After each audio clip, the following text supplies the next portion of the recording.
অনেক মজার এই কাচ্চি বিরিয়ানি, যাকে দেখলে সবার জিভে জল চলে আসে এমনই রেসিপি। সবাই কম বেশি পছন্দ করেন। আজকে এই রেসিপিটা বানাচ্ছি। আমি এখানে আলু কষা ফেলে ধুয়ে নিয়েছি এবং জর্দার রং দিলাম অল্প, লবণ দিলাম স্বাদ মতো এবং এগুলো ভালো করে মিশিয়ে নেব।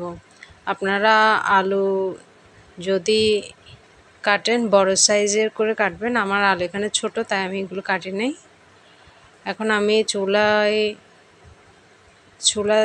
জ্বালিয়ে তেল দিলাম এবং তেল যখন গরম হবে ও পর্যায়ে আলুগুলো ছেড়ে দিতে হবে এবং এগুলো দিয়ে আমরা এগুলোকে ভেজে নেব। আমি এখানে সবগুলো আলু একসাথে দিয়ে দিয়েছি এবং দিয়ে ভেজে নিচ্ছি। এগুলো ভাজা হলে তুলে ফেলছি। দেন আমি এখানে পেঁয়াজ দিচ্ছি। পেঁয়াজগুলো সেমভাবে ভাজতে থাকবো। ভাজতে ভাজতে যখন এগুলো লালচে হয়ে যাবে এগুলো তুলে নিচ্ছি বেরেস্তার জন্য। আবার পেঁয়াজ দিলাম। এই পেঁয়াজগুলো তেলের সাথে মিশিয়ে নেব। অনেকে খাসির মাংস ম্যারিনেট করে রাখে। আমি এখানে খাসির মাংস ম্যারিনেট করে রাখবো না। এটা সিদ্ধও হবে প্লাস ম্যারিনেটও হবে। আমি এখানে 500 গ্রাম খাসির মাংস আর আদা রসুন হচ্ছে 3 টেবিল চামচ পরিমাণ, জিরে দিলাম 1/2 টেবিল, লবণ দিচ্ছি স্বাদ অনুযায়ী।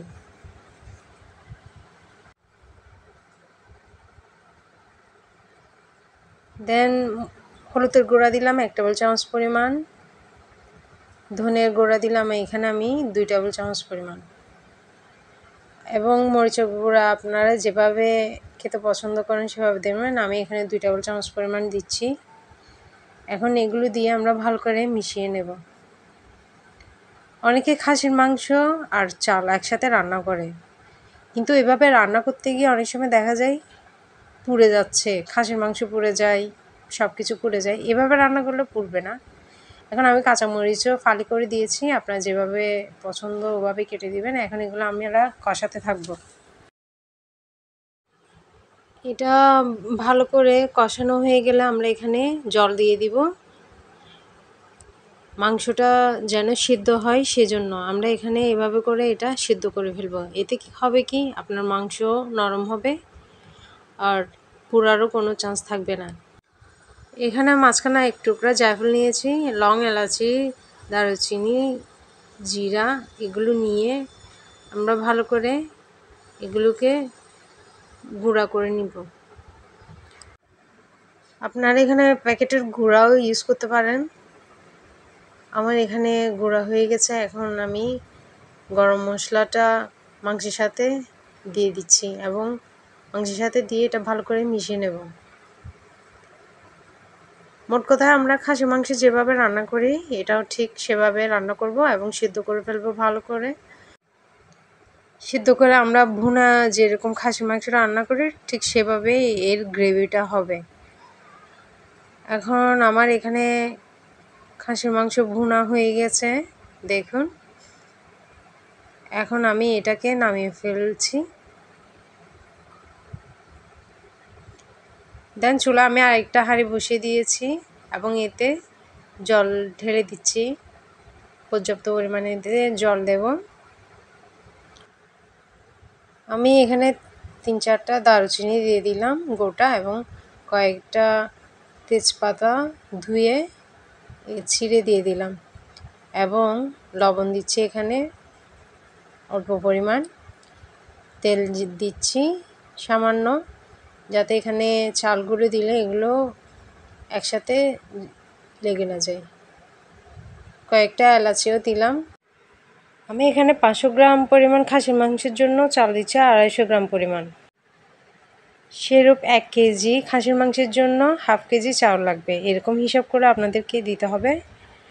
আমি চালগুলো দিয়ে এখানে মিশিয়ে নিচ্ছি। আমার চালগুলা হচ্ছে চিনি গুঁড়া চাল, অনেক ছোট আকারে, আর এটা সিদ্ধ হতেও সময় কম লাগে।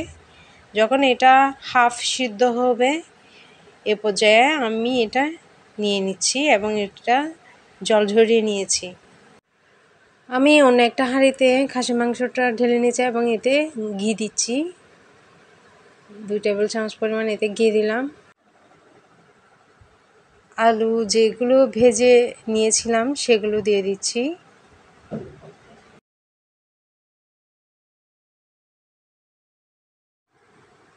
এরপর আমরা হাফ সিদ্ধ চাল যেগুলো জল ঝরিয়ে রেখেছিলাম সেগুলো দিয়ে দেব। আমি এখানে চাল সব দিয়ে দিলাম এবং বেরেস্তা যেটা করে রেখেছিলাম তাও উপরে দিয়ে দিয়েছি।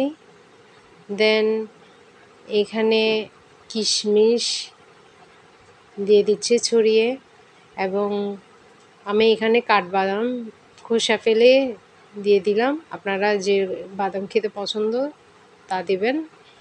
এখানে আমি 1 কাপ পরিমাণ দুধ নিয়েছি, দুধে 1 টেবিল চামচ পরিমাণ চিনি দিয়েছি, এতে টেস্টটা খুব ভালো হবে।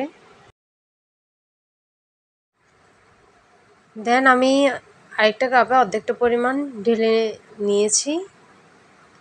এখন একটা কাপে জর্দা রং দিচ্ছি অল্প পরিমাণ এবং এটা ভালো করে মিশিয়ে নিচ্ছি, এবং অন্য কাপে আমি হলুদ দিচ্ছি অল্প পরিমাণ, এতে দুই রকমের কালার পাবো। এখন এটা ভালো করে মিশিয়ে নিচ্ছি, আমার 2টা রং হয়ে রেডি। দেন মাঝখানে আমরা জর্দা রংটা ঢেলে দেব গোল করে।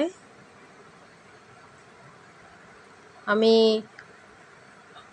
কমলা রংটা মাঝখানে দিলাম এবং হলুদ রংটা দিচ্ছি চারপাশে গোল করে। এখানে বলতে গেলে 3 কালার চলে আসছে, সাদা, হলুদ আর কমলা রঙের। এখন ঘি ছড়িয়ে দিচ্ছি, আপনারা যেভাবে ঘি খেতে পছন্দ করেন কম বেশি সে অনুযায়ী দিবেন। এখন আপনাদের আটা, ময়দা, চালের গুঁড়া বাসে যা থাকে তা জলের সাথে জাস্ট মিক্স করে এভাবে করে দিয়ে দেবেন চারপাশে। এটা জাস্ট দমে দেওয়ার জন্য আমি এখানে চারপাশে এভাবে করে দিয়ে দিচ্ছি। এটা দেওয়ার উদ্দেশ্য হচ্ছে ভালো করে সিল হওয়ার জন্য, যাতে করে ভেতরের ভাপটা বাইরে না আসে।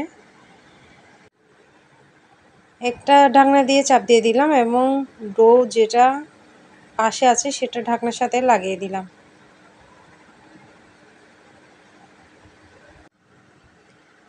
দেন চুলা জ্বালিয়ে হাঁড়িতে ডাব বসিয়ে দিব। প্রথমে হাই হিটে 5 মিনিট, 5 মিনিট পর 3 মিনিট রাখবো আমরা লো হিটে। এরপর আমরা কোনো ধারালো ছুরির সাহায্যে এরকম 5টা কেটে নিয়ে দেখব যে ভেতরের অবস্থা কীরূপ হয়। আমি ছুরির সাহায্যে এভাবে উল্টিয়ে দেখাচ্ছি, দেখুন আমার এখানে পোলাওটা সেদ্ধ হয়ে গেছে আর মাংস তো অনেক আগেই সেদ্ধ।